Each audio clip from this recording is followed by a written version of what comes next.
The room went silent the moment my husband's voice cut through the chatter, sharp and mocking. "Honestly, Maria," he sneered, raising his glass so everyone's eyes turned toward me, "you can't even cook a decent meal. My mother could make this dish in her sleep, and here you are, burning it." Laughter rippled across the long dining table. His brothers chuckled awkwardly, his sisters smirked, and even his mother gave a tight smile as though she were proud of the comparison. Heat rushed to my face. My hands trembled against my lap as I tried to force a polite smile, though humiliation pressed down on me like a weight I couldn't escape. I had worked for hours to prepare this meal, carefully choosing the recipes, planning every detail because I knew how critical his family could be. I wanted to be accepted, just once. But instead of support, my husband had offered me up as the evening's entertainment.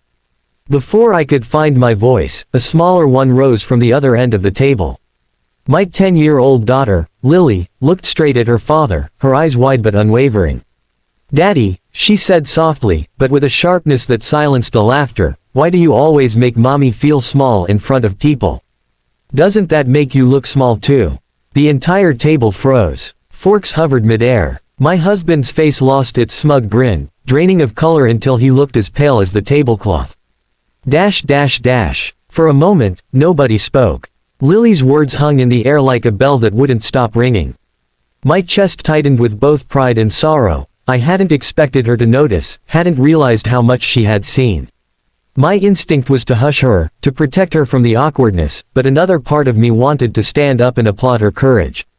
My husband shifted in his seat, clearing his throat. "That's enough, Lily," he muttered, reaching for his wine. But the damage was done. His family no longer looked amused. They exchanged uneasy glances, their laughter gone, replaced with something closer to shame.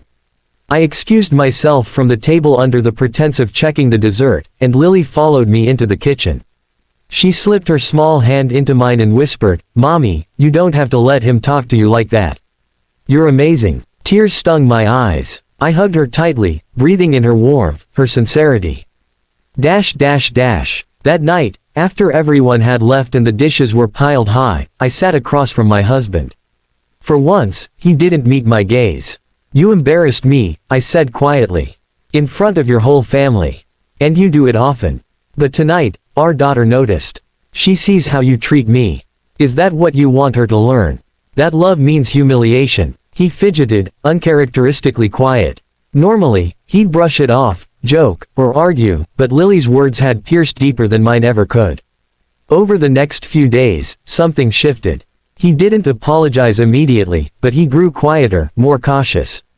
He didn't throw jabs as often, and when he did, his eyes darted nervously toward Lily, as though afraid she might call him out again. It took weeks, but finally, one evening, he sat down beside me with a sigh. I didn't realize how cruel I was being. Hearing Lily, it was like a mirror I didn't want to look into. "I'm sorry." His voice cracked, just slightly. I didn't forgive him right away. Healing wasn't instant, but I set boundaries. I told him plainly that I would not tolerate public ridicule, and I wouldn't let our daughter grow up thinking love was built on disrespect.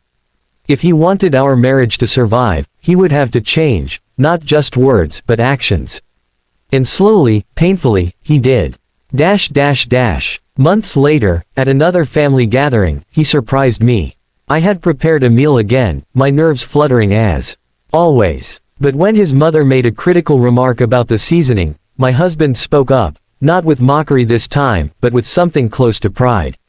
"I think Maria did a wonderful job," he said firmly, glancing around the table. "She works hard, and I'm lucky to have her." My chest tightened, this time not with humiliation, but with relief. Lily, sitting beside me, squeezed my hand under the table. Her eyes sparkled with the same bravery she had shown that night months ago. The truth is, it wasn't my husband's apology that began the change, it was my daughter's courage. She saw what I couldn't say out loud and spoke the truth that shattered his pride. That night, she didn't just defend me, she reminded me of my worth. I realized then that children don't learn love by what we tell them, they learn by what they see. And Lily had reminded me of the most important lesson: respect should never be optional in a family. My husband and I still have work to do, and maybe we always will. But because of my daughter's fearless words, the cycle of humiliation was broken. And I will never again sit silently at a table where I am made to feel small.